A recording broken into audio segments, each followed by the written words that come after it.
Bueno, buenas tardes a todos y todas. A través de este medio vamos a compartir algunas reflexiones en torno a las disfunciones de la pena de arresto domiciliar con monitoreo electrónico en Costa Rica.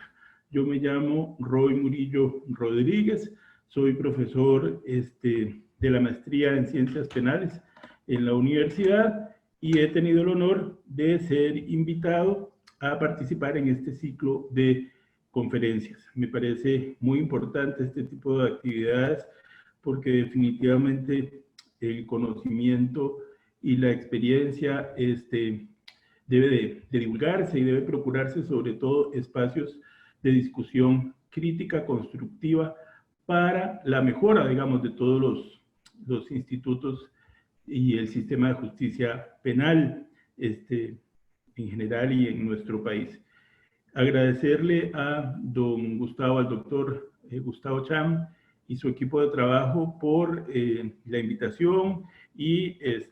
por la coordinación para estar acá y poder compartir de esta forma con ustedes. ¿Por qué venimos a hablar por qué vamos a hablar de las penas no privativas de libertad y concretamente de la pena de arresto domiciliar con monitoreo?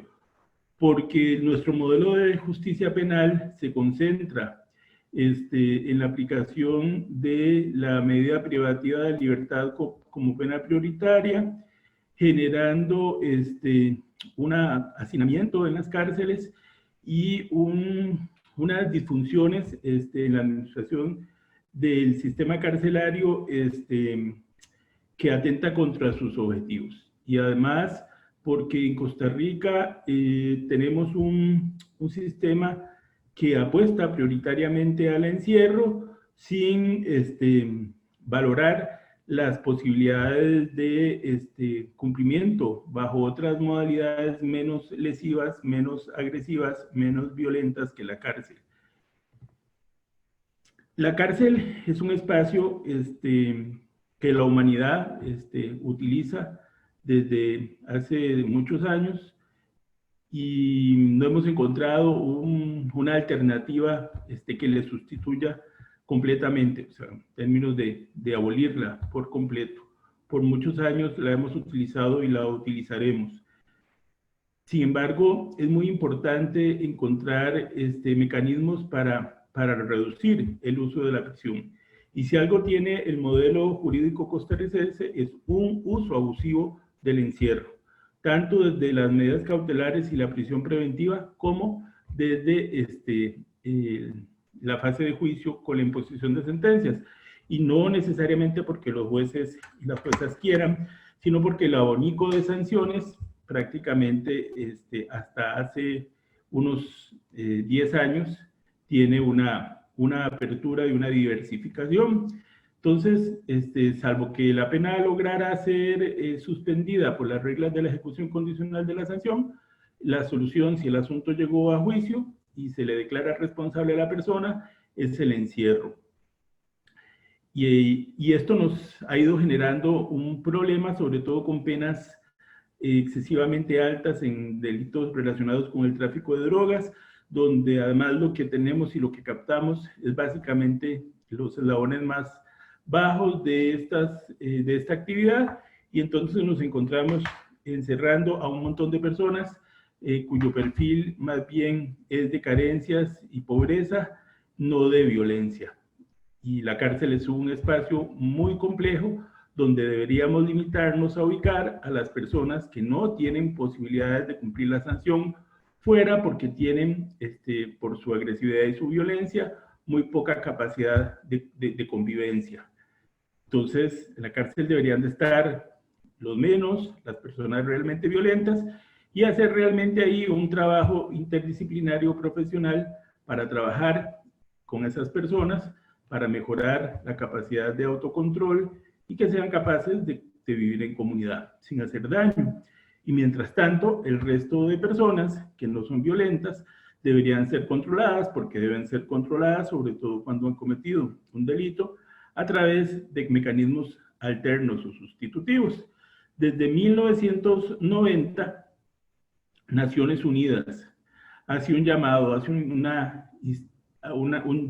invitación a los estados para la promoción de medidas alternativas al encierro, que permitan una mayor intervención de la comunidad, que permitan adaptar la sanción a las necesidades, a las condiciones sociales y personales, a la historia de vida, a los antecedentes y conforme la gravedad y el tipo de delito. Esto lo podemos observar desde las reglas para la ejecución de las medidas no privativas de libertad, comúnmente denominadas como las reglas de Tokio, que surgen desde el año 1990. Vamos a ver.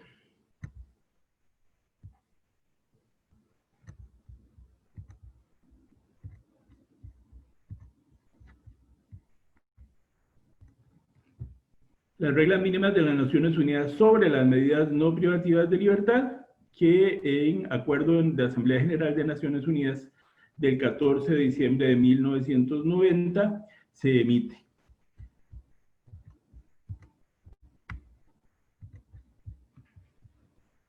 En Costa Rica, más de 15 años después, nos encontramos con una iniciativa del legislador y se emite lo que se conoce como la Ley de Mecanismos Electrónicos de Seguimiento en Materia Penal.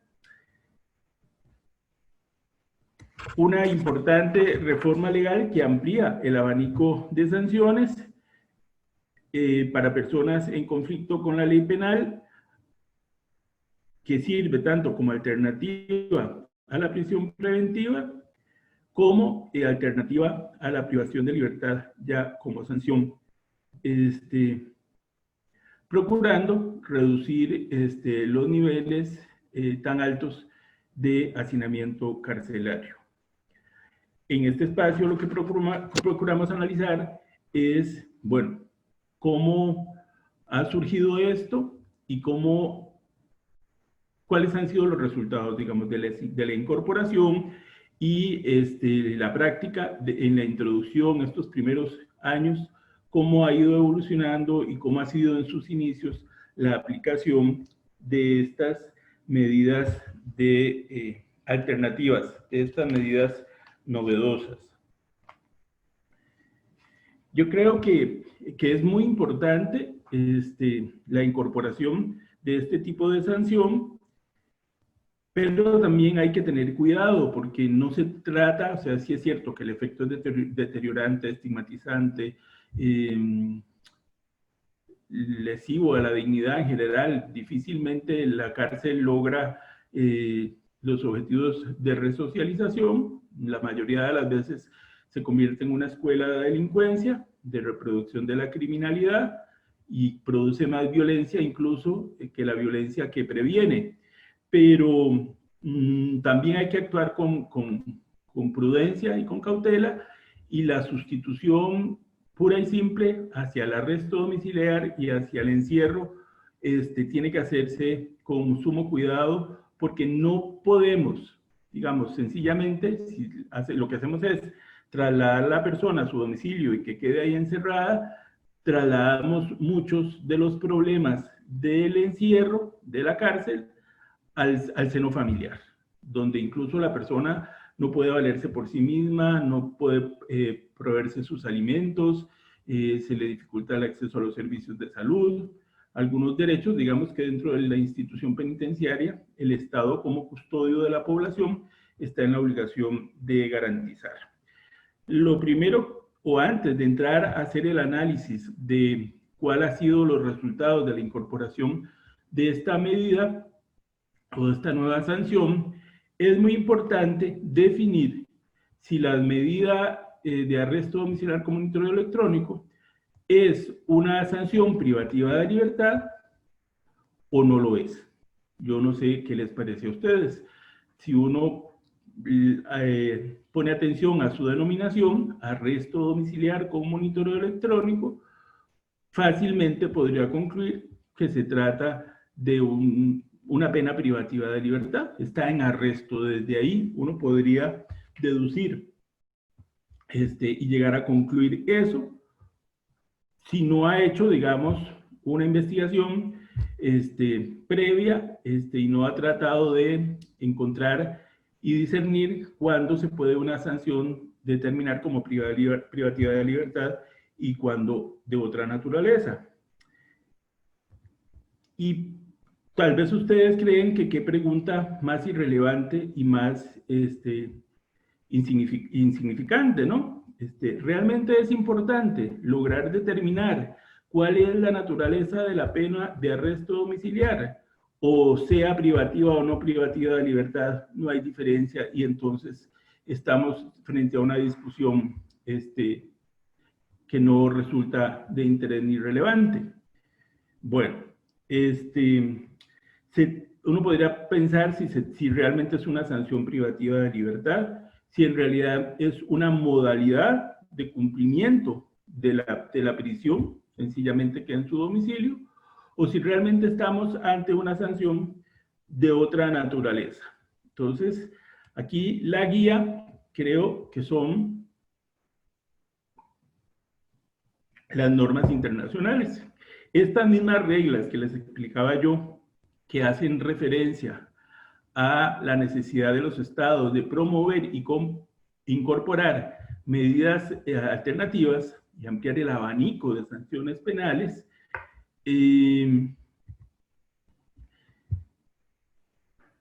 nos dictan unas normas y unos principios especiales para la ejecución de las sanciones no privativas de libertad. De hecho, si se hace una lectura de esas medidas, sí se llega a concluir que es muy importante determinar y definir si esta sanción de arresto domiciliar es o no es privativa de libertad. ¿Por qué? Porque si no lo es, nos quedamos con las reglas de Nelson Mandela, nos quedamos con las reglas mínimas para los reclusos. Pero si lo es, sí son de aplicación las reglas de Tokio. Y si las reglas de Tokio son aplicables, los principios rectores son específicos y especiales.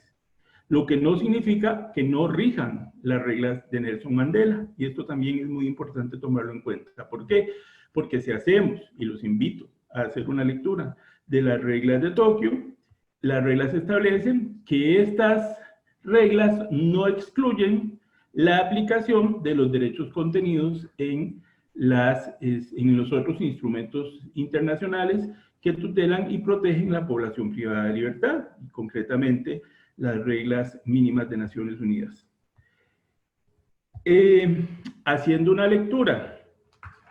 de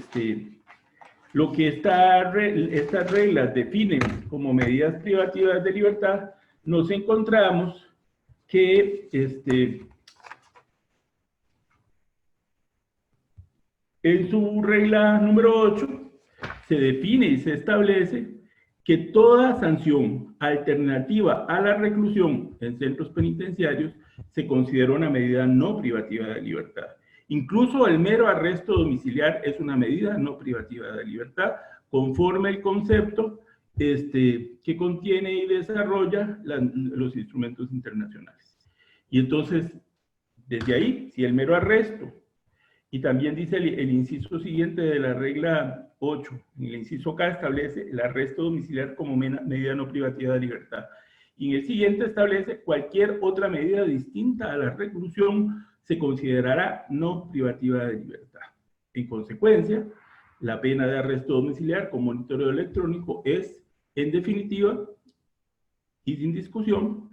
conforme a los instrumentos internacionales, una medida no privativa de libertad. Y esto es muy importante y sí tiene consecuencias en la ejecución de la sanción. ¿Por qué? Porque las normas establecen que para la ejecución de este tipo de sanciones hay que tener una visión especial. Nos señalan que no procede, por ejemplo, la revocatoria automática, que la conversión en prisión debe ser la última alternativa y que antes habrá que agotar la posibilidad de, a través incluso de modificación de condiciones de cumplimiento, la persona tenga la posibilidad de cumplir en libertad. Nos habla de la necesidad de, en el proceso de ejecución, cuando se generan incumplimientos, determinar cuáles son las causas que generan o que ayudan a que se generen esas situaciones de incumplimiento. ¿Quién es la persona? ¿Qué pasa con esa persona? ¿Cuáles son sus condiciones personales? ¿Por qué sale todas las noches a determinada hora? ¿Por qué sale durante el día, todo el día? ¿Cómo vive? ¿Cómo sobrevive? ¿Quién atiende las necesidades de subsistencia de esa familia? ¿Quién es el responsable de ese grupo familiar? ¿Con quién vive? De tal manera que, por ejemplo, si la persona tiene un problema de ansiedad generado por una dependencia al consumo de drogas, y eso es lo que le genera salidas e incumplimientos por la noche, antes de convertir a prisión, y siempre que la persona lo consienta, pues se podría procurar, por ejemplo, referir a esa persona, y se debe agotar todas las medidas posibles antes de convertir a prisión, y darle entonces a esa persona, por ejemplo, la oportunidad de incorporarse a grupos de autoayuda, de asistir al IAFA, de internarse en un centro para el tratamiento de adicciones, o de atender de una u otra forma su problema de drogodependencia. Y eso es necesario y exigible, y constituye un derecho de la persona sentenciada antes de convertir su sanción y enviarle a prisión. También las normas establecen, por ejemplo, muy importante, la necesidad de que el ente controlador dé una explicación oral y escrita a la persona de sus obligaciones, de en qué consiste la sanción, cuáles son sus derechos, cuáles son sus obligaciones. Se establece también, digamos, que el control no es un simple control de condiciones, sino que es un acompañamiento y debe constituirse en un apoyo para que la persona desarrolle las capacidades para que tenga la posibilidad de cumplir la sanción en libertad y evitar la institucionalización, evitar el encierro y evitar la reincidencia. Entonces, definitivamente que estas condiciones de cumplimiento son muy diferentes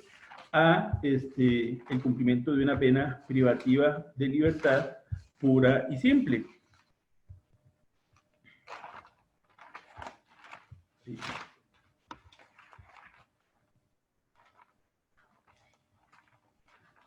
Ya me perdí yo, por aquí tenía como una guía de lo que vamos a conversar.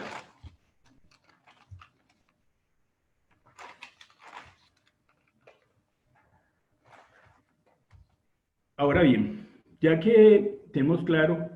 que la pena de arresto domiciliar como monitoreo electrónico es una pena no privativa de libertad, y que rigen las normas, los instrumentos internacionales específicos para la aplicación y ejecución de este tipo de medidas, y que el Estado, frente a este tipo de sanciones, Poder Judicial y Poder Ejecutivo, tienen unas obligaciones y unos principios rectores específicos en la verificación del cumplimiento de este tipo de sanciones. Vamos entonces a analizar y a observar cómo nos ha ido con la incorporación y la definición de estas sanciones en la práctica judicial.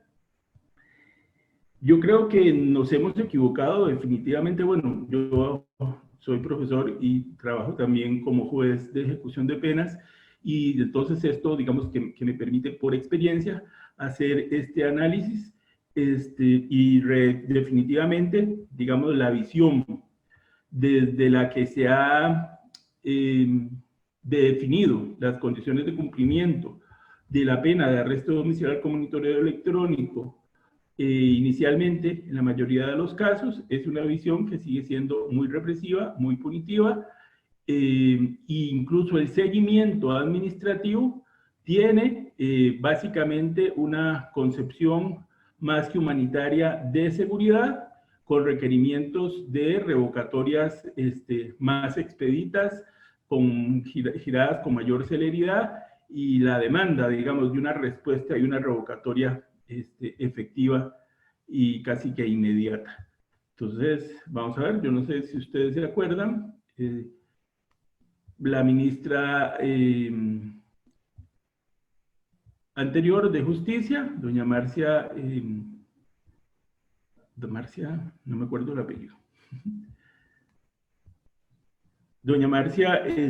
fue convocada por la Asamblea Legislativa y hacía un llamado a las autoridades judiciales exigiendo cuentas de por qué los jueces tardábamos tanto para la revocatoria de un montón de casos donde se habían comunicado los incumplimientos. Incluso muchísimos de los primeros incumplimientos que llegaban a los juzgados nada más tenían el informe de seguridad. Se salió del área, se salió tantos kilómetros o tantos metros de su perímetro, se salió a determinada hora y se salió tantas veces, y con eso se pretendía y requería la revocatoria inmediata de la sanción, sin ni siquiera remitir informes interdisciplinarios, perfiles de personalidad, informes sociales que nos permitieran, digamos,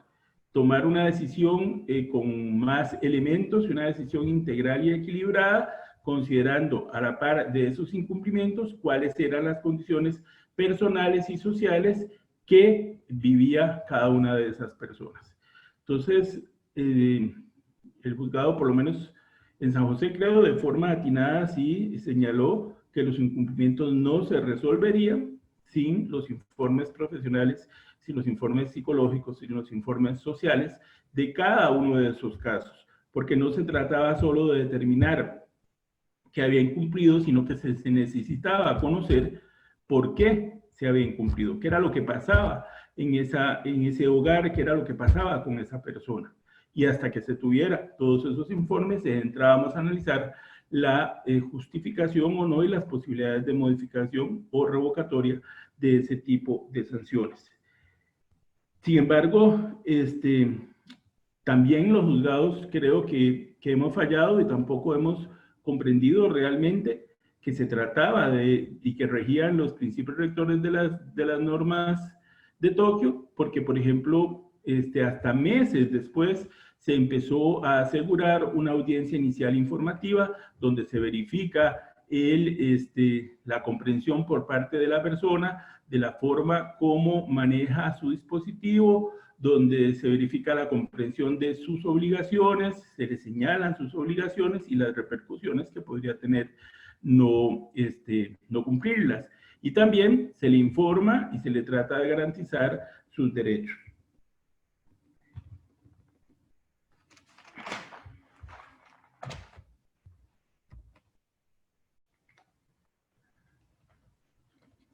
Ahora bien, también, digamos, desde la definición y determinación de las condiciones de cumplimiento de muchas de estas sanciones, y estoy hablando, eso sí, de las inicialmente otorgadas, en la mayoría de los casos al principio los tribunales no definían los permisos de salida, porque la norma tiene un inconveniente. La norma permite que se sustituya la privación de libertad por el arresto domiciliario, pero no obliga al tribunal de sentencia desde el principio, como me parece a mí que debería, y ahora les voy a explicar por qué, determinar las condiciones de cumplimiento y las salidas necesarias o el área de movilización que se habilita para que la persona desarrolle su proyecto de vida, sino que permite que se haga en la fase de ejecución. Entonces, creo que los jueces y juezas de sentencia sienten que bueno, que sustituyeron la sanción, que ya le exoneran a la persona de tener que cumplir en el encierro, y qué más favor, entre comillas, que ese, que pueda cumplir en su casa, porque le libramos del encierro. Pero no mandar a la prisión, pero mandar al domicilio sin salidas a una persona muchas veces podría ser contraproducente y poner en riesgo la salud física, emocional y las necesidades incluso de esa persona y de su grupo familiar, sobre todo cuando es el principal proveedor. Si esa persona tiene una familia que mantener y no tiene posibilidades de salir, ni siquiera a buscar trabajo, no puede salir en todo el día de su casa, está encerrado sin ni siquiera un espacio mínimo para tomar el sol, para tomar aire, para socializar, eso puede incluso atentar contra su salud. Entonces, yo creo que no se trata sencillamente de sustituir y que cuando pueda y presente la oferta de trabajo y como que los jueces de juicio consideran que ya en ejecución se definirán las condiciones de cumplimiento y no pasa nada.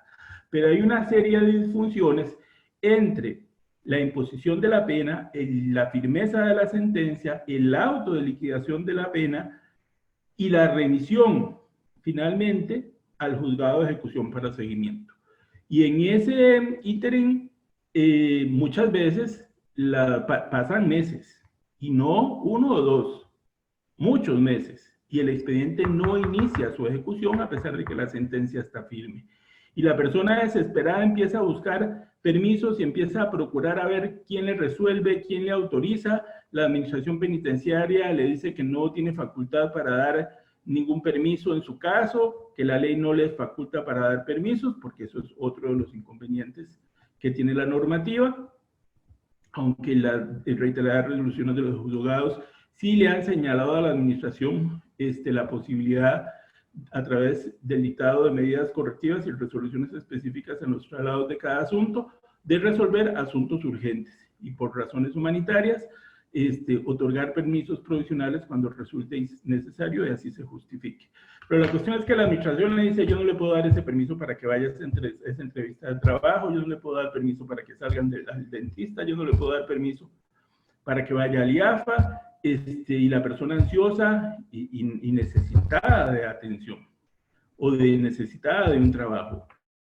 Y gestiona ante el tribunal de sentencia y ahí se le dice, usted ya está sentenciado, este asunto no es nuestro. Se va al juzgado de ejecución a tramitar su gestión y la respuesta es, mire, disculpe, nosotros aquí no tenemos su expediente, no nos ha llegado su sentencia, no hay expediente a su nombre y sin expediente no podemos proceder. Vaya al tribunal y requiera que comunique o tráiganos una certificación de la sentencia que nos permita, digamos, la ejecutoria, generar un auto inicial y a partir de ahí darle seguimiento. Pero a partir de ahí también hay que empezar con nombrar un defensor específico porque ya no es el mismo defensor de antes, hay que señalar una audiencia oral, hay que pedir los informes y mientras tanto hay que señalar audiencia en agenda y esperar en agenda 2 o 3 meses, lo que la agenda requiera,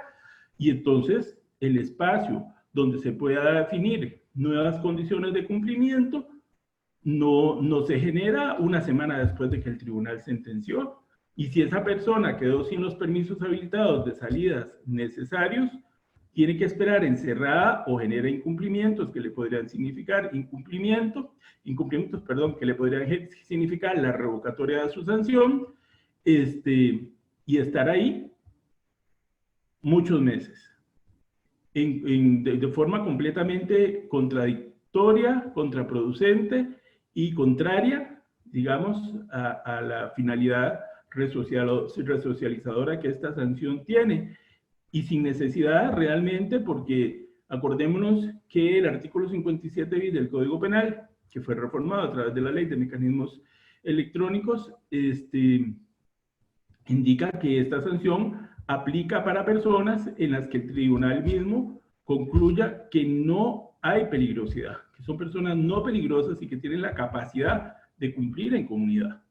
Entonces, si el beneficio aplica excluida la peligrosidad, no se justifica tener a estas personas en sus domicilios sin salidas con todo este montón de inconvenientes que la no habilitación de las salidas necesarias le genera a todas estas personas. Entonces,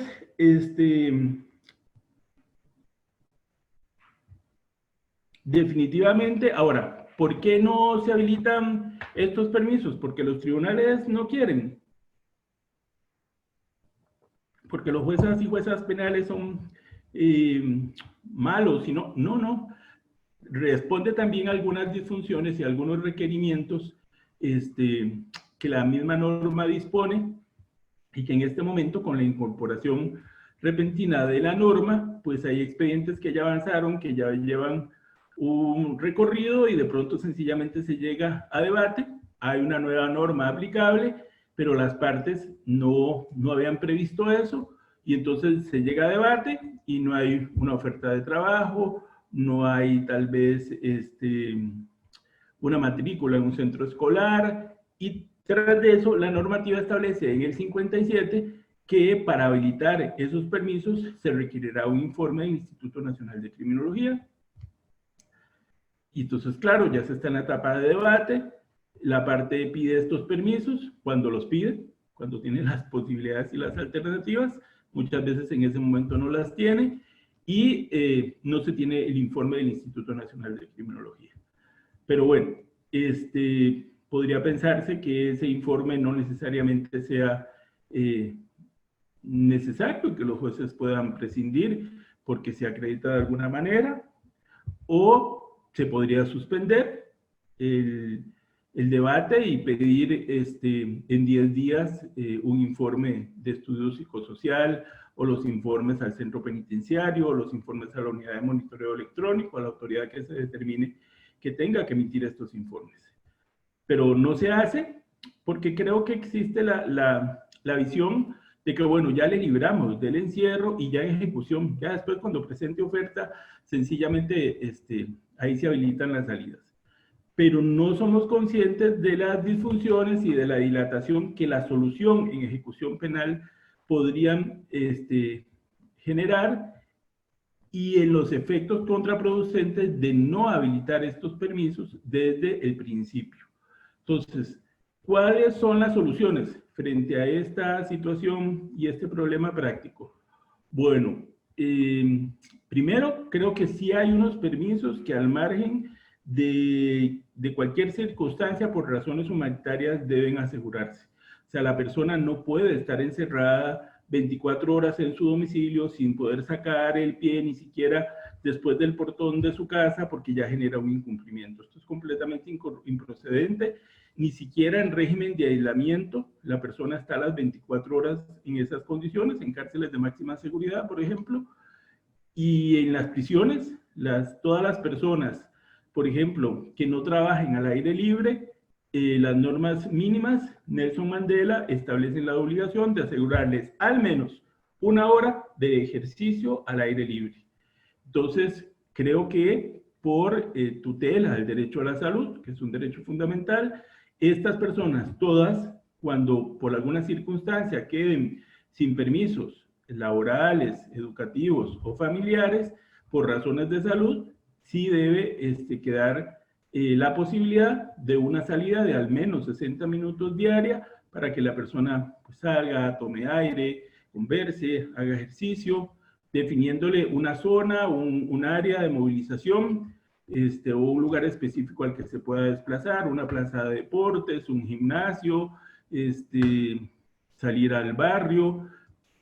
ojalá sí, procurando horas donde los riesgos se disminuyan, sobre todo muchachos jóvenes que se han involucrado en delitos por malas compañías y tal vez algún vínculo con consumo de drogas y demás, pues no es idóneo dar estos permisos de salidas a las horas en que están reunidos estos amigos y que consumen y tienen estos tal vez no buenos hábitos. Entonces, pues tratar de reducir esos riesgos y habilitar en horas de la mañana, en horas donde la gente pues que está en la plaza, tiene unas costumbres más sanas, realmente hacer ejercicio y demás. Y además habilitar los permisos necesarios, algunas salidas para que la persona pueda salir a buscar trabajo, porque si no, ¿cómo? ¿Cómo encuentra un trabajo una persona si queda encerrada en su domicilio? Si se le invita a una entrevista laboral, por ejemplo, y no puede salir porque está en su domicilio, entonces Todas esas contradicciones, todos esos obstáculos deberían ser resueltos desde sentencia. Y entonces mínimo la hora para el ejercicio físico, permisos para buscar trabajo, 2, 3 días, 4 días a la semana, por las mañanas, por ejemplo, que salga por las mañanas a determinada zona a buscar trabajo, los permisos, las necesidades de salud, todas deben de quedar avaladas mientras se justifique, y dentro de salud es muy importante que quede incorporado, por supuesto, las necesidades de atención a drogodependencia, que son muy usuales en esta población. Yo creo que tal vez a veces los jueces creemos que queda en su domicilio y nos imaginamos domicilios donde vive la gente de clase media promedio, como somos la mayoría de jueces y juezas, donde realmente tenemos unas condiciones, la mayoría yo creo que dignas, ¿no? Un techo digno y unas áreas ventiladas, iluminadas, mínimas, casas decentes, no mansiones, porque los jueces no tienen salarios para eso, pero sí, pero realmente si pensamos, y esto también es muy importante, que la investigación de la universidad, que la investigación del Ministerio de Justicia lo determine, cuál es el perfil, cuáles son las condiciones sociodemográficas, cuáles son las condiciones personales, se diferencian las personas que son remitidas a la unidad de monitoreo electrónico de la población que es remitida a las cárceles. Bueno, le digo yo, o concluyo yo, así, por lo menos que he hecho muchas y he conocido a muchas de las personas que disfrutan del monitoreo electrónico, que realmente al final de cuentas las condiciones sociales y personales son muy similares. Bueno, de hecho es que han estado en la cárcel hasta el 2014 todas estas personas, cuando no existía este beneficio, ¿dónde iban? A la cárcel. Y sus condiciones, sus limitaciones económicas, sus limitaciones educativas, sus limitaciones de formación y sus características son muy similares a las que tiene la mayoría de la población ubicada en centros cerrados. Entonces, estas personas, el sistema penitenciario es un sistema que es selectivo y un sistema que capta sobre todo a los sectores más bajos y carentes de la sociedad. Eso es un hecho, y el que no me cree lo invito a irnos a hacer una visita carcelaria y ver quiénes están en las cárceles. Son personas no violentas, la mayoría, y personas muy pobres, la mayoría.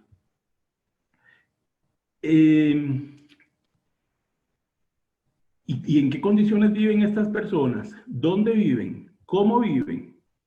Se imaginarán, se preguntarán los jueces cuando dejan a una persona con monitoreo electrónico sin ningún permiso en su domicilio, por pensar, ¿y cómo vive esa persona? No viven en mansiones, no viven la mayoría en casas realmente que se garanticen unas condiciones mínimas de dignidad, viven en zonas urbano-marginales, en condiciones de pobreza y pobreza extrema, muchísimos, en tugurios, en lugares muy hacinados, porque viven un montón de personas en lugares donde hace mucho calor, lugares donde no hay zonas verdes y patios suficientes, y entonces estar en esos espacios las 24 horas sin salida realmente enloquece a cualquiera. Entonces yo creo que hay que ser un poquito más sensible, que hay que ponerse en el zapato del otro, como dice un eslogan de los servicios del Poder Judicial, y pensar, bueno, va a quedar en qué condiciones, y realmente puede quedar sin ser contraproducente para su salud, sin ninguna salida, o hay unas salidas mínimas que sí se garantizan. Yo creo que sí es necesario, que deben garantizarse unas salidas mínimas. Ahora, ¿y cuáles son esos permisos que debe de otorgarse a la persona? Si nos vamos a lo que la ley dice, señala que se otorgarán salidas por razones de trabajo, educación, obligaciones familiares y salud. Y yo creo que en esto es muy importante tener presente que hay que dar una interpretación pro libertad, que tenemos que ser consecuentes y pensar Y bueno, además lo dicen las normas, tanto la Nelson Mandela como las normas de Tokio, que la sanción no debe imponer más restricción y no debe significar más restricción que las que impone la sentencia misma, y que los demás derechos deben de serle a la persona garantizados y asegurados. Entonces, tenemos que en las cárceles, por ejemplo, a las personas se les debe garantizar una buena alimentación, se les debe garantizar unas condiciones de vida y un espacio mínimo necesario, pero además debe garantizarse el derecho al trabajo, a la educación, a la formación, debe haber actividades, la posibilidad de participar en actividades religiosas, en actividades recreativas, culturales, deportivas, por cuestión de salud física y emocional, ¿verdad? Y entonces recordemos que las salidas por razones de salud sí las autoriza el artículo 57 bis. Y el concepto salud, en su interpretación plena, no es salir porque me estoy muriendo, no, es garantizar mi estabilidad y mi equilibrio emocional y mi integridad física. Y desde esa perspectiva, el concepto salud, que dichosamente quedó dentro de las salidas, nos ha permitido a los jueces habilitar una serie de salidas que son necesarias y que inicialmente yo creo que no se había pensado en la utilidad y en el requerimiento de estas salidas. Vamos a ver, si la persona está viviendo en su comunidad, no puede estar como un esclavo nada más yendo al trabajo o yendo a estudiar, y entender, como algunos fiscales en algunos casos he visto yo que comprenden, obligaciones familiares como nada más salir a pagar la pensión alimentaria, y poco más. Sino que la persona que vive en su comunidad, que vive en sociedad, necesita resolver y cubrir las necesidades y hacer las vueltas y los trámites de toda persona que vive en su comunidad, porque no se trata de una pena privativa de libertad, es una persona que está reinsertada, que vive en la comunidad, que es parte de la comunidad, y las personas necesitan cortarse el cabello, necesitan hacer compras, comprar los víveres todas las semanas o todas las quincenas o todos los meses, necesitan realizar trámites bancarios, necesitan retirar o tramitar su cédula de identidad en el registro civil, necesitan realizar todo lo que las personas que vivimos en libertad realizamos. Necesitamos, por ejemplo, un permiso de salida que al principio había alguna resistencia, y yo creo que todavía lo hay, probablemente en los fiscales más conservadores, espacios para que las personas desarrollen su sexualidad, tengan un espacio para lo que en prisiones se llama, por ejemplo, visita íntima. No puede ser que el arresto domiciliar con monitoreo electrónico prive hasta de sexualidad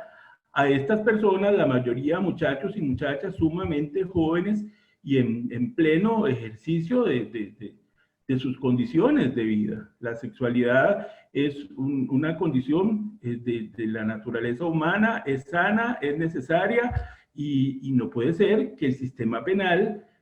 permita limitar hasta de estos derechos a estas personas. Vamos a ver, si en prisión se asegura a toda persona la posibilidad de estos espacios, ¿por qué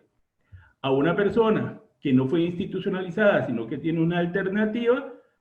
que es una persona que no es peligrosa, que está incorporada en la comunidad, se le va a cercenar este derecho? Vamos a ver, bueno, no, que sencillamente su pareja llegue a su casa. Bueno, cuando así puede ser, perfecto,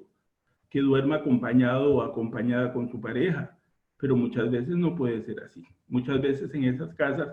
hay mucho hacinamiento, no hay privacidad, no hay espacios, o sencillamente no hay buenas relaciones entre la pareja y la familia de la persona sentenciada. Entonces, según las circunstancias, sí se justifica estos espacios y sencillamente es habilitar una hora, una zona para que la persona disfrute de ese espacio de intimidad y de privacidad con su pareja. La recreación, la cultura, o sea, ¿cuál es el problema si al final la persona está monitoreada, si la persona está ubicada en GPS, en que una persona pueda salir al cine, pueda salir al teatro, pueda salir a un parque, pueda salir el fin de semana con su familia un domingo a almorzar? Las normas internacionales, las normas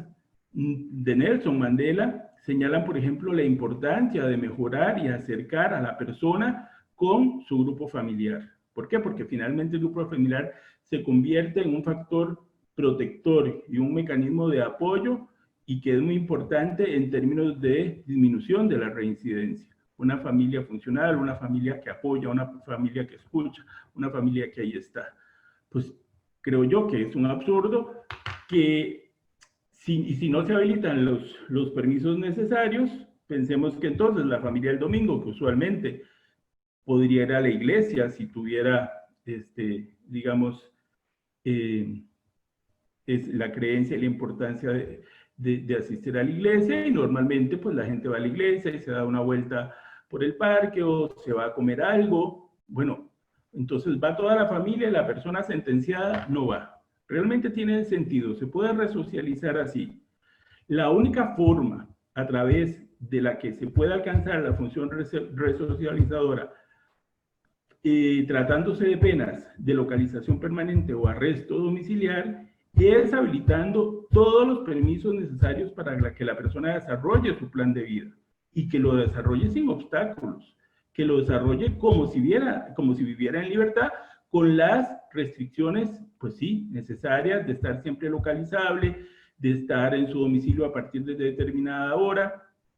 y yo creo que eso es muy importante. Incluso desde la lectura de la norma, yo creo que hay dos modalidades en las que la sanción de arresto domiciliar podría habilitarse. Una, siempre con un domicilio localizable y salidas necesarias o autorizadas para trabajar, para estudiar y para atender todas estas necesidades, que así como se atienden en prisión, también se puede y se debe atender con mucho más razón, tratándose de personas no peligrosas que viven en la comunidad y cumplen en comunidad su sanción.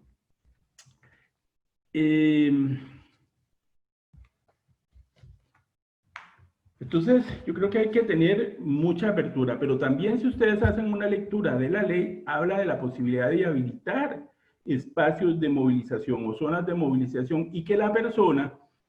finalmente desarrolle su proyecto de vida dentro de esas áreas. Entonces, yo he visto por excepción, me parece muy bien, según el caso se justificará o no, que sencillamente el tribunal le define a la persona, bueno, usted va a desarrollar su proyecto de vida, trabajo, estudio,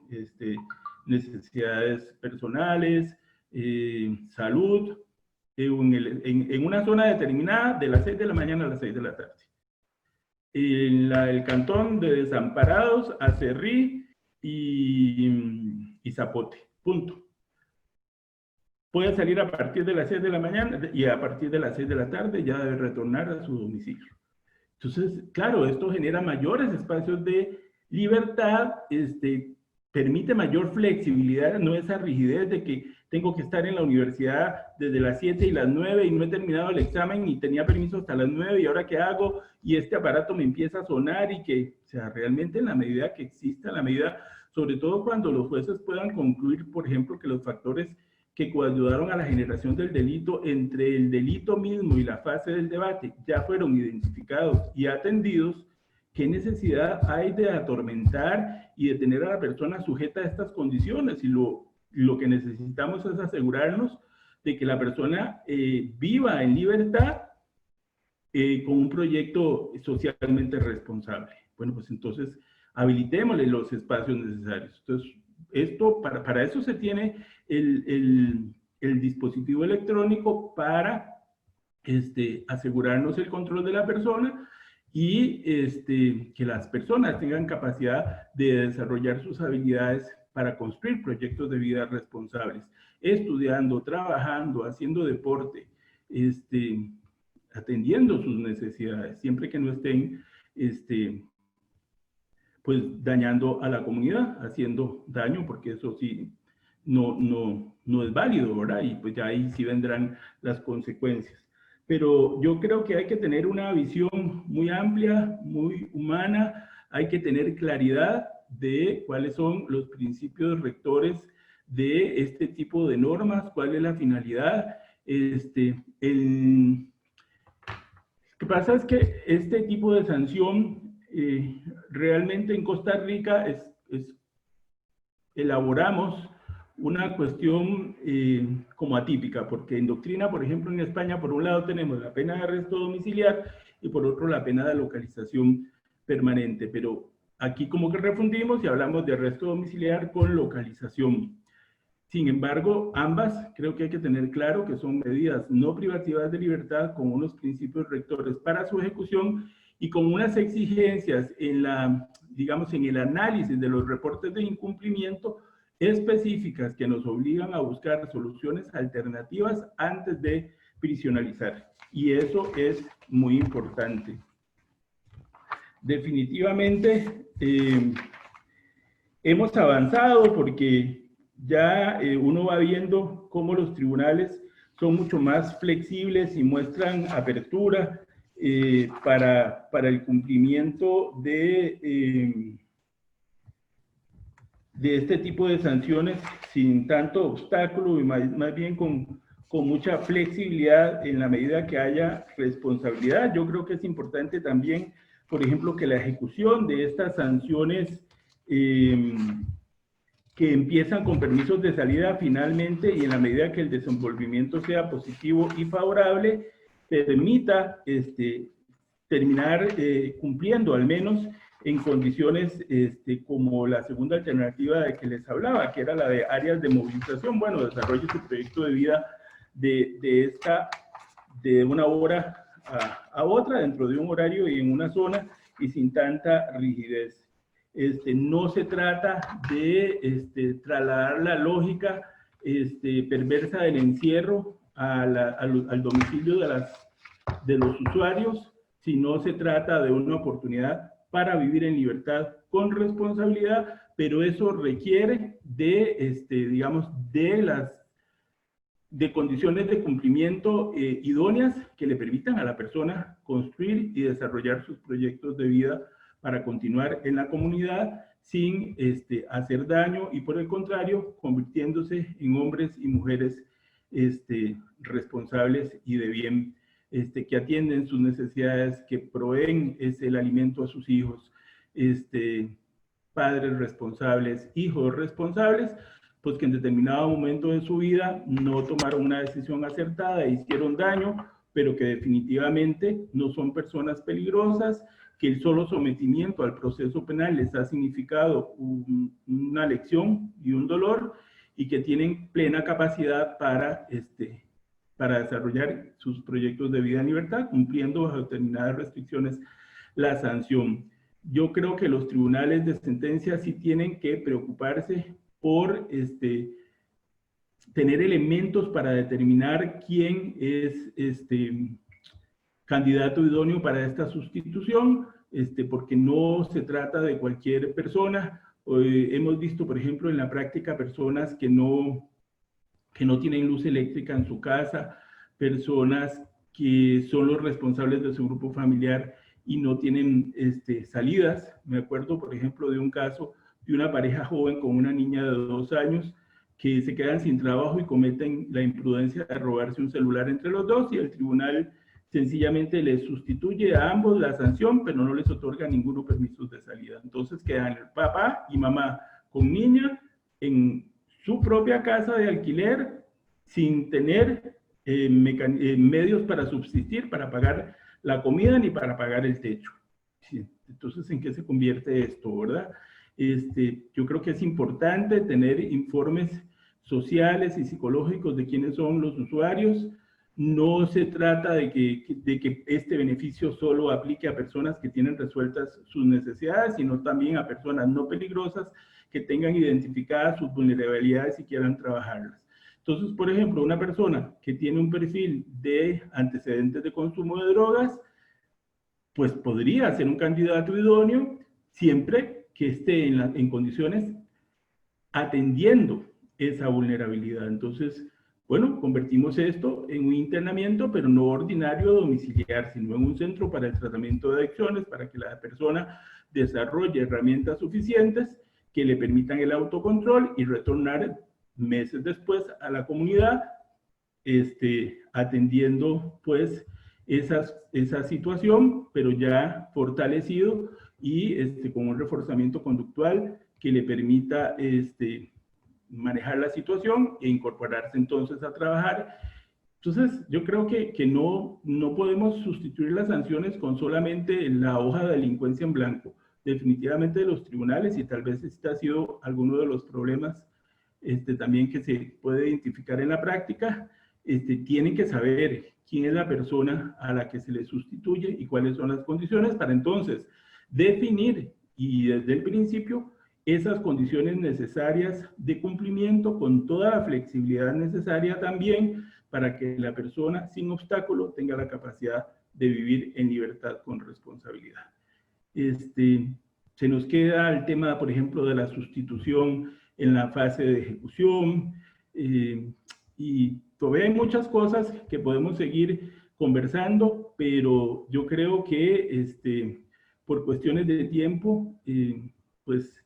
llegamos hasta acá estas reflexiones y ojalá que las mismas les den insumos para pensar y repensar en lo que hacemos y cómo lo podemos hacer mejor cada día para el beneficio, sobre todo de estas personas con quienes trabajamos,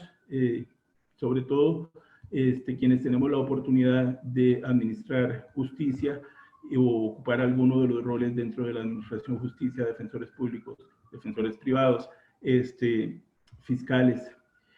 Muchas gracias de nuevo al instituto y quedo a sus órdenes. Hasta luego.